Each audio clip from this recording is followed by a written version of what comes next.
Good afternoon, guys. Just to give you guys quick injury updates, game statuses. J.J. McCarthy will be out. Ryan Kelly and Justin School. Very encouraging that they were able to clear the path to participate in today. Both of them participated in practice on a limited basis, but they will be out for the football game. And then Christian Darrisaw, Austin Keys, Harrison Smith, and Andrew Van Ginkel will be questionable.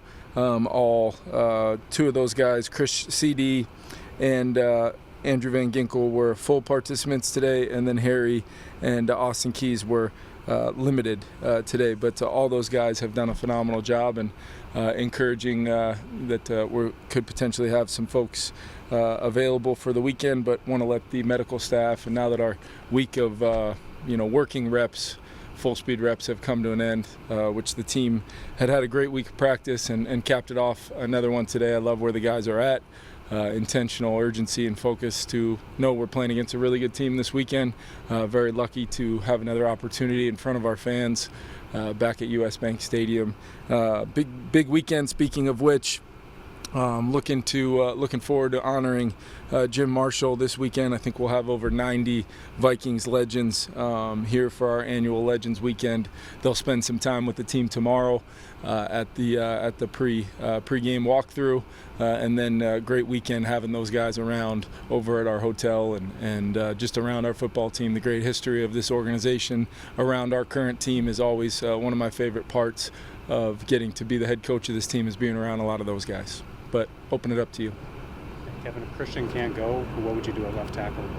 Say that again? Christian can't go, what would you do at left tackle? Yeah, we've got a plan in place, ultimately that will allow us to feel like we can have the best group of guys out there for those particular set of circumstances we're still working through. After getting a ton of really good reps, we're going to kind of slot that thing together, make sure we've got a plan for what the game day looks like, then we'll go from there. Do you use like a pregame warm-up for him as your decision? It all depends on kind of how he comes out of today, and I know he was really encouraged by his workload this week and everything as far as full, and then giving him an opportunity to take a full day and then recover and be a part of the mental preparation, and then come back today and have a full day was really encouraging. For you, does it have to be all or nothing for an offensive lineman to play part of the game? For me, this is more. I think somewhere along the lines this became a, the medical degrees that I have on the wall, helping to, make the final decision here. It's a little bit more collaborative than that. But no, I don't. I think as I look at it right now, Kevin, in all seriousness, it's acknowledging the work week of practice, all the times leading up until, when Christian makes his debut for us, and then evaluating it with the best possible plan, regardless of what that means for said game day. And that could be a variety of different things, but the best thing that I can report with absolute certainty is Christian's doing a great job, and he's in a great place with where we set out upon this journey many days and months ago. Been your eval the week that Carson had in practice? Yeah, I just told the team, it was a really impressive week of a guy that clearly has played a lot of football in the NFL. I know he's very much looking forward to this opportunity, but the minute-to-minute aspect of the preparation I've really enjoyed being around him. I think he's got a great presence with the guys. He's got a great ability to understand what this situation is, which is a great opportunity for him to play with some great players on a team he's obviously excited to play for, in front of a fan base that he, as one of them, from growing up, he couldn't be more excited for the opportunity, and I can't wait to do it with him. How have Wentz and Michael Juergens looked, just chemistry-wise? Yeah, they've obviously had a lot of reps together since Carson arrived here. As we've tried to allow him to take most, if not all, of the offensive look teamwork versus the defense leading into this week. He did get a full day with the full group last week on a Thursday where we took a lot of reps. So we feel like we've been kind of gifted some extra time, and obviously he's done all the things that he can have under his control. So I feel really good about that. And then Michael Juergens, I thought as the game went on the other day, after not getting very many reps throughout the week. He showed he was ready and more than capable of going in there and being right there with Carson driving the ship. Do you have any expectations on your red pen meeting with him? I really don't. I would like it to be active. I would like it to be an eventful red pen meeting, because ultimately that's what it's all about, is calling the things that he's most comfortable with. We wouldn't have the plays in the plan if we didn't think, based upon what we've seen from this defense and potentially what they could play, that we're not giving him a bunch of plays on that sheet with answers. And then it's just going to be about our execution, which has been a theme all week, of really and acknowledging, based upon still being one of the few teams under 100 plays, we need to find a way to get more opportunity, more volume of plays, and stack some plays with all 11 guys doing their job. And let's see what that looks like. And that includes Carson and the rest of our group, and that's our defense and special teams as well. Let's go see what it looks like, and a great opportunity to do it against a really good football team. Kevin, how is JJ doing at the end of the week of rehab here? Yeah, he's progressed. He was able to be out at practice and stand right next to me as I'm calling the plays into Carson. That's the best development and dialogue in this particular short term that he's gonna be able to have, is being totally. He's been great in meetings, great questions, handling his responsibilities from a rehab standpoint. So we're kind of through the initial kind of wave of that, getting the swelling down and all those things. And now as we progress, we just start to see where he's at in his daily kind of progression to getting back. A walking boot at this point? I don't know for sure, based upon, I know he was in it on the practice field just as a precautionary thing, because he really, if it's not a quarterback, you're gonna try to get that guy off his feet, but trying to tell him not to come out there would have been virtually impossible. So I think I believe so, whether it's in the building or walking around the locker room or anything like that, but I think you'd have to ask him, or I'll get back to you on that. But I know he was in it for a precaution today. School being out, how does that affect, if at all, like Christian's timeline in terms of coming back, or is that two separate issues? Two separate things. Yeah, as much as you'd like to, that's just not how we kind of operate around here.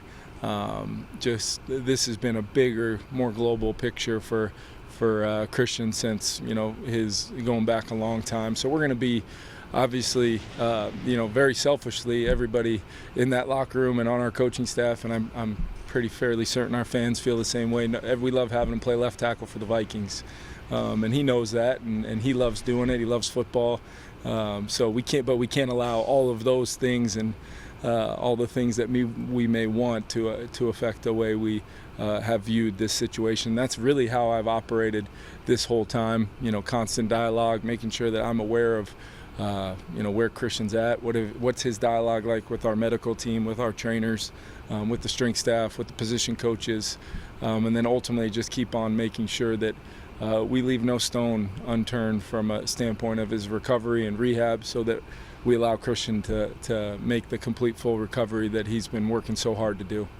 Only 2 games of inventory for this defensive scheme. Yep. How much does that complicate, challenge things as you guys are game planning? Yeah, I mean, really, there's been examples of that in both games so far, from a standpoint of a new staff, although with some experience in the opener that we had played against DA before. We did get some things that were conveniently not on the preseason tape, and then similar last week with Raheem hiring Jeff and their ability to kind of mold some systems together and do some things that you see it again with Al Golden, who's one of the best defensive minds around our game in the profession. When you think about what he was able to do at Notre Dame, what he's been able to do in the National Football League, and then ultimately you can see on tape these guys are well coached. They play hard, fundamentally sound, good tackling team. Obviously they've got some really good players throughout all 3 levels of the defense. So it's going to be a real challenge, and what we've got to do, and the message needs to be consistent for us is we've got to worry about our execution. What's it look like when we all do our jobs, regardless of what, just because we tell guys that we think or expect things to happen a certain way, they've been trained with a more bigger picture than that to be able to then react and play football on game day. And that's where some experience at certain positions may be easier for some than others, but that's still you guys know this, I've shared this many times, that's our journey and our story every week with our personnel that we present. Sometimes it's very applicable and sometimes it's absolutely not. We still don't get do-overs on game day, and specifically in some of those plays where things do manifest themselves and we do have people open. We do have room in the run game. We do have sequences of plays where can we stack all of that together and do it at a standard that we deem to be very much attainable for our group, is what I'm really looking for. Last two. Hendrickson do so well, it makes him tough to stop. Yeah, he's a complete player. I mean, and there's guys that are elite players from a physical skill set. There's guys that are elite players from a motor and an effort standpoint. There's guys that are elite above the neck from a football intelligence standpoint. I think he has all those things, and his, even with you see a guy that football clearly makes sense to him. He clearly keeps himself in great shape. He was ready to roll from the jump, and you've seen a guy play over 70% of the snaps after not having a lot of time leading into the season. So I think he's unique. I think he's different in a really good way and hard to play against way. So we've got to know where 91 is, and we've got to acknowledge the challenge that it's going to be and go compete. Going back to JJ real quick, maybe it goes without saying because he's back on the field with you, but he's going to avoid IR short term. Yes. No, I tried to make that as clear as I could without really knowing.